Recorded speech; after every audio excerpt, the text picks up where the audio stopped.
याभ्यां विना न पश्यन्ति सिद्धाः स्वान्तस्थमीश्वरम्। भगवान शंकर भगवती पार्वती का ध्यान।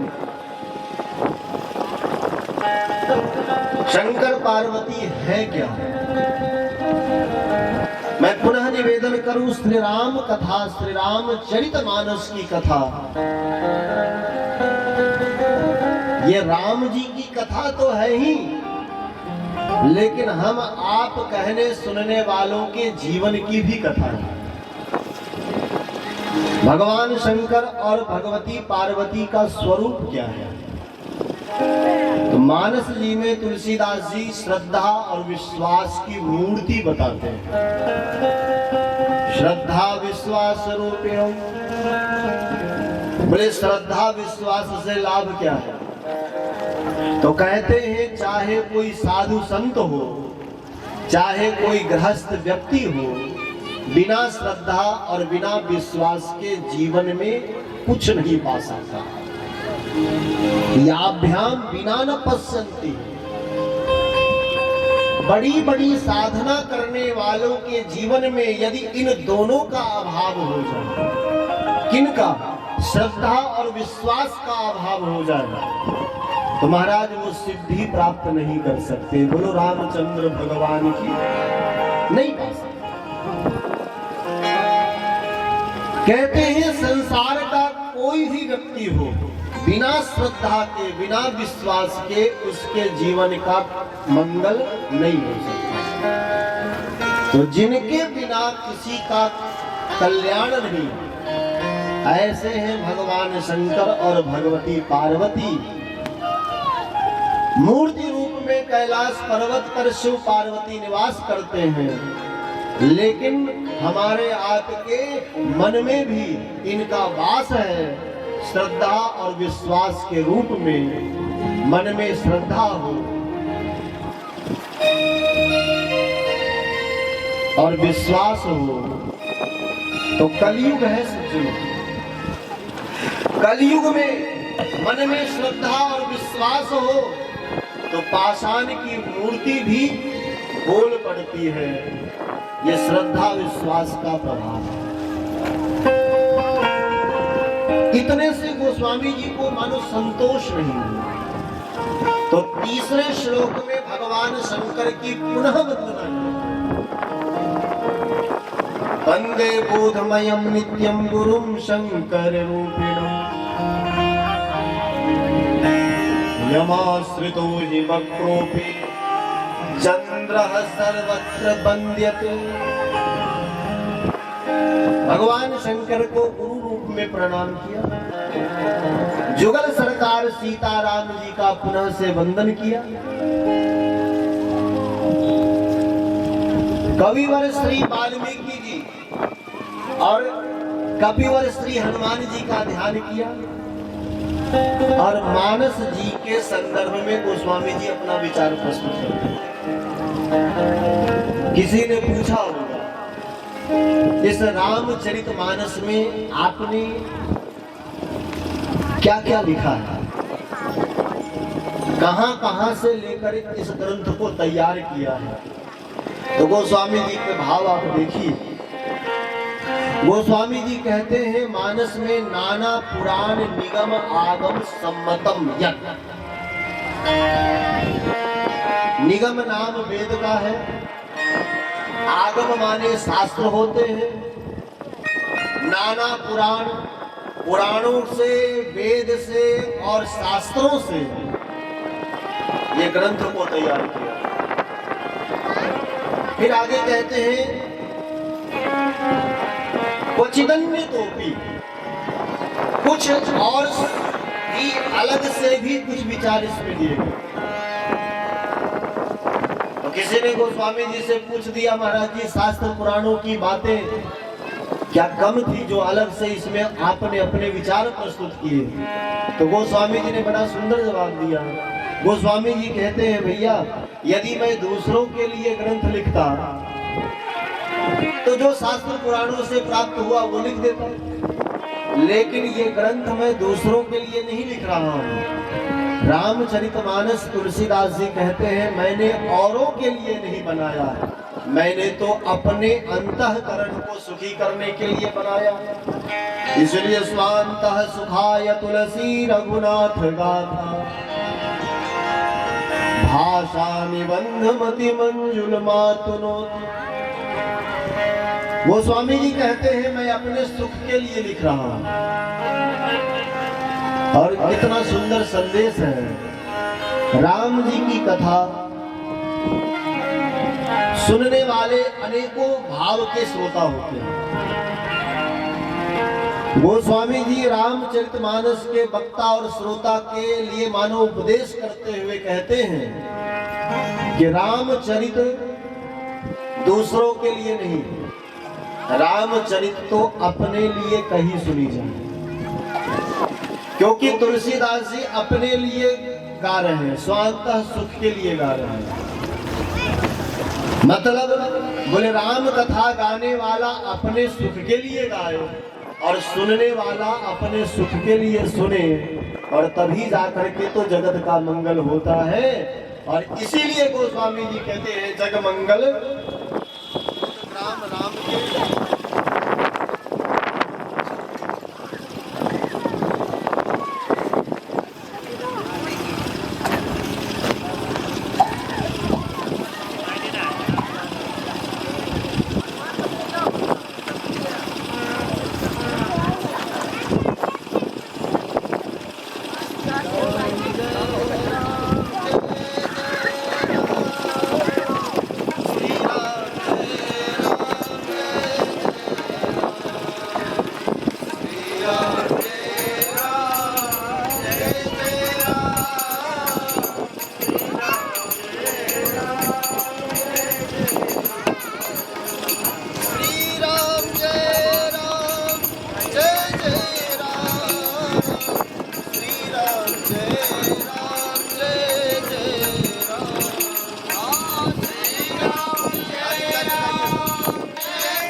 श्री राम।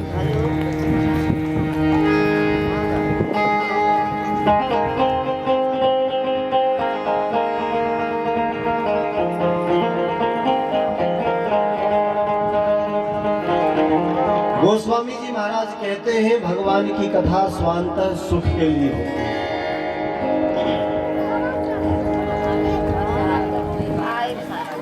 अपने आत्म सुख के लिए, स्वयं को सुखी करने के लिए गाइए और स्वयं को सुखी करने के लिए सुनिए, तब कथा का जो प्रभाव है वो दिखता है।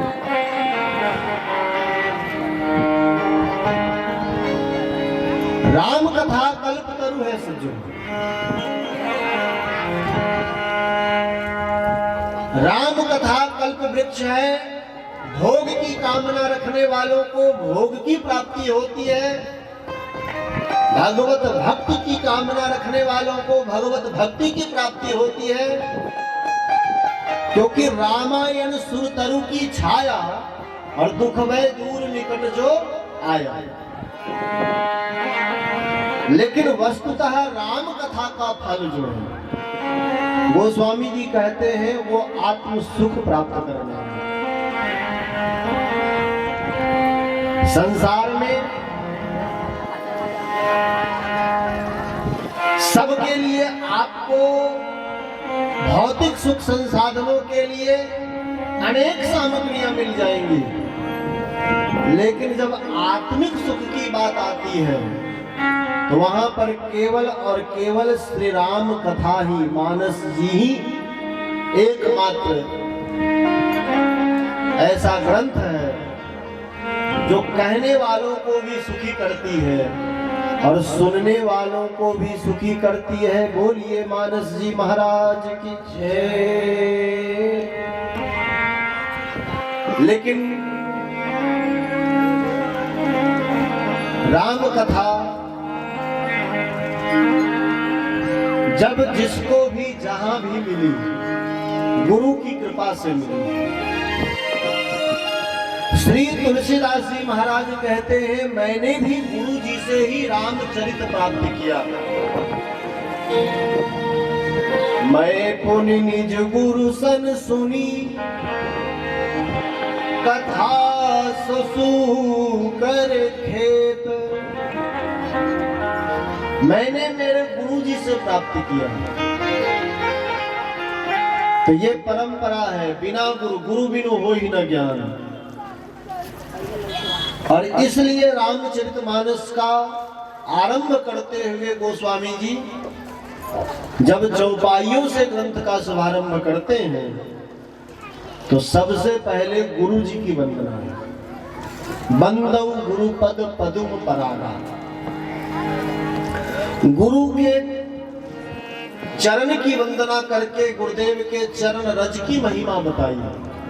बोले गुरु चरण रज यदि प्राप्त हो जाए तो आपके लिए कुछ भी दुर्लभ नहीं।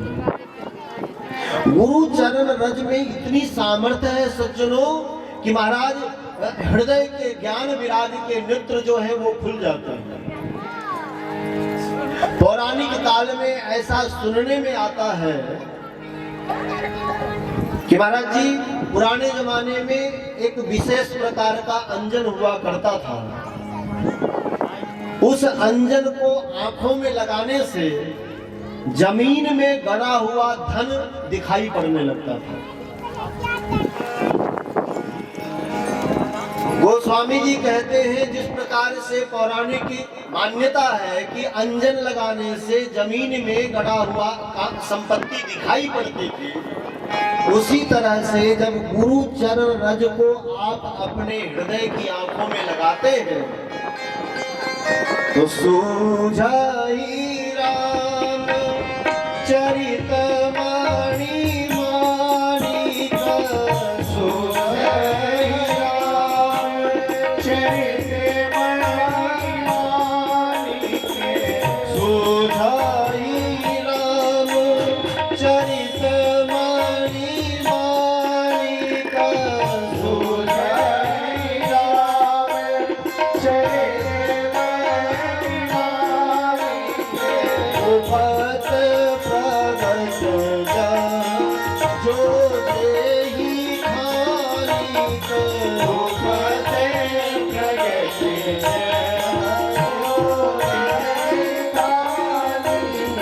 ओ घराही बिमार बिलोचन हिया के।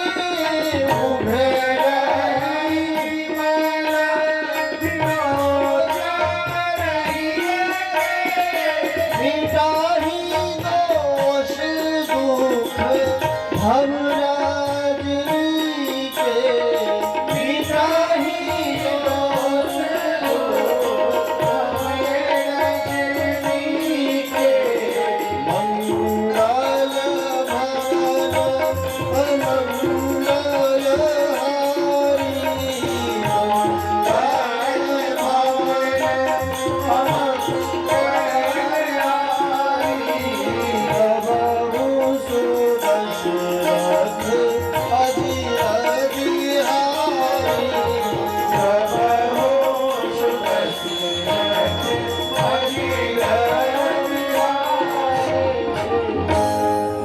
जी कहते हैं उसी तरह से जिस तरह से अंजन लगाकर जमीन में दबी हुई संपत्ति को ढूंढ लिया जाता था, उसी तरह से संसार में बसे हुए परमात्मा का दर्शन यदि करना हो तो गुरु जी के चरण का रज लेकर अपने हृदय की आंखों में लगा लो। फिर जब आप मन की आंखों में गुरु चरण रज लगाएंगे तो देखिए, एक तो श्री गुरु चरण सरोज रज निजमन मुकुर सुधार। मन क्या है? बोले दर्पण है। मुकुर माने दर्पण, शीशा। बोले शीशा की उपयोगिता, बोले चेहरा देखने के काम आती है। अपने को देखना हो तो दर्पण में ही देखा जाता है। अच्छा, विचित्र बात आप देखिए, दर्पण ऐसी वस्तु है आप स्वयं में देखो तो अच्छी बात है, अब वही दर्पण दूसरों को दिखाओ तो झगड़ा हो जाएगा। विश्वास न हो तो कभी दूसरों को आईना दिखाना, सामने वाला लड़ जाएगा। मगर दर्पण स्वयं को देखने की वस्तु है, लेकिन उस दर्पण पर यदि धूल जम जाए, बहुत दिनों तक आप उसको साफ मत करो तो धूल बैठ जाती है, कचड़े जम जाते हैं, और उस दर्पण में जब आप देखेंगे तो अपना ही चेहरा नहीं दिखाई पड़ेगा। तो अनेक जन्म जन्मांतर से हमारा आपका मन रूप दर्पण जो है वो विषय वासनाओं के कारण धूमिल हो गया है, दूषित हो गया है। उसको साफ करने के लिए गुरु चरण रज से निर्मल कीजिए, और जब मन दर्पण साफ हो जाए तो आत्मदर्शन कीजिए। दूसरा अर्थ यह है कि मन की दो आंखें, ज्ञान वैराग्य।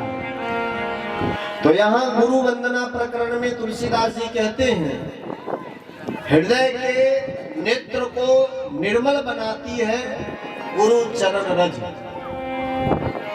और जब मन की आंखें निर्मल हो जाएं तो संसार में आपको सर्वत्र सीता राम जी दिखाई पड़ेंगे, और जिस दिन यह दृष्टि हो जाएगी उस दिन संसार के तमाम द्वंद्व जो है वो समाप्त हो जाएंगे। बोलो रामचंद्र भगवान की।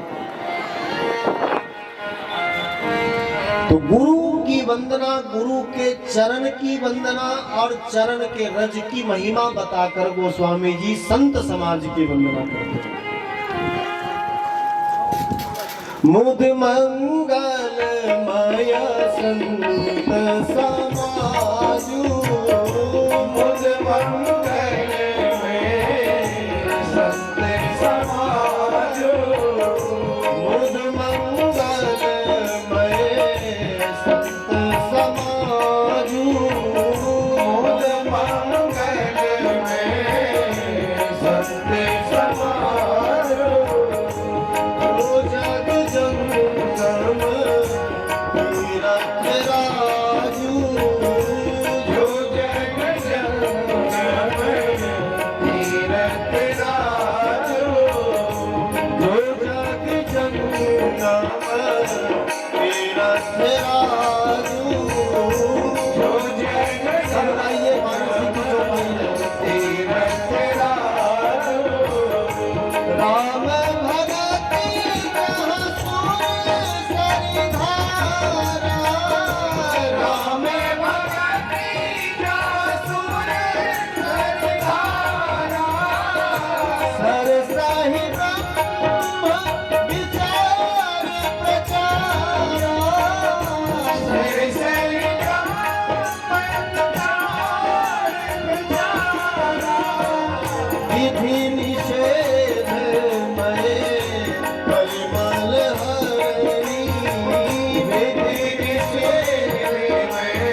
समाज को प्रणाम करते हैं। मुद मंगल में संत समाज,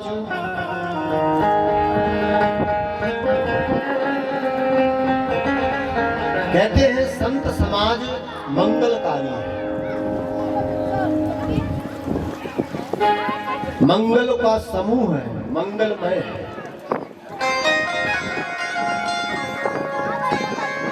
गोस्वामी जी कहते देखो, एक है तीर्थराज जिनका नाम है श्री प्रयाग। तीर्थराज प्रयाग, बोले प्रयाग जिस प्रकार से सबका मंगल करने वाले हैं, उसी तरह से संत समाज भी सबका मंगल करने वाले हैं। संत भजन करें, संत यज्ञ करें, संत पूजा करें, संत पाठ करें, संत मंदिर का निर्माण करें, तो क्या अपने लिए करते हैं? कहते नहीं, वो तो राष्ट्र के लिए, संसार के लिए करते हैं। भारतीय परंपरा में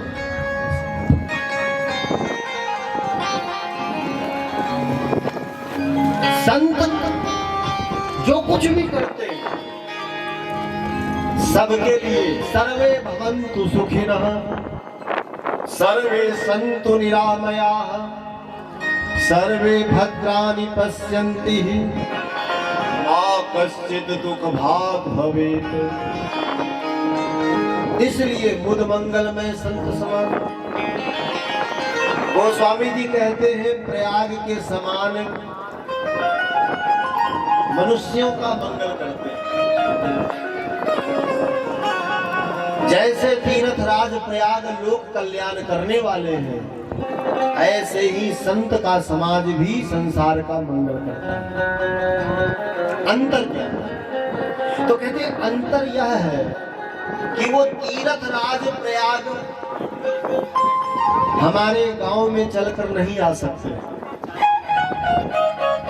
तीर्थराज प्रयाग हमारे गांव में नहीं आ सकते, लेकिन संत समाज प्रयाग हमारे घर में भी आ सकते हैं। बोलो संत भगवान की।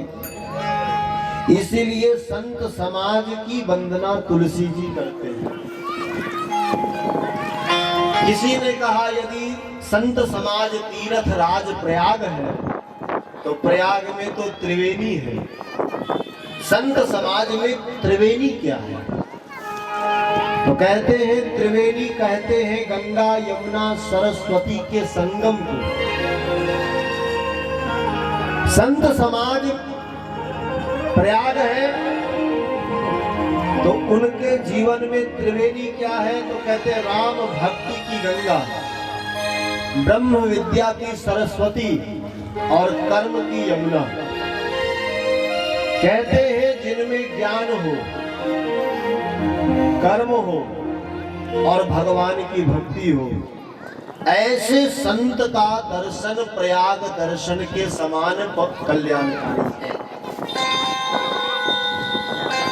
कई बार लोग कहते हैं संतों को क्या करना है, कोई कार्य तो है नहीं, बस खाना है और पड़े रहना है। शास्त्र कहते हैं संत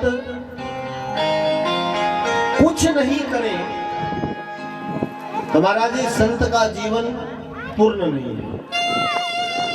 कर्म होना चाहिए, ज्ञान होना चाहिए और भक्ति होनी चाहिए। ये त्रिवेणी है संत समाज का। कहते हैं राम भक्ति की गंगा, ब्रह्म विद्या की सरस्वती और कर्म की यमुना का जिसके जीवन में समावेश हो, ऐसे संत को प्रयाग के समान पवित्र जानना चाहिए। ऐसे संत की सेवा प्रयाग की सेवा के समान फलदायी है। कहते हैं प्रयागराज और संत समाज में बड़ी समानता है। बोले प्रयाग जी करते क्या हैं? तो कहते हैं प्रयागराज, प्रयाग जी में जिन्होंने स्नान किया होगा उनको अनुभव होगा, और जिन्होंने प्रयाग में स्नान नहीं किया हो वो केवल कथा सुने। कहते हैं प्रयागराज में की महिमा है, बड़े से बड़ा पापी क्यों न हो और वो प्रयाग के क्षेत्र में प्रवेश करता है, तो प्रयाग के क्षेत्र में प्रवेश करते ही उसके सारे पाप भाग जाते हैं।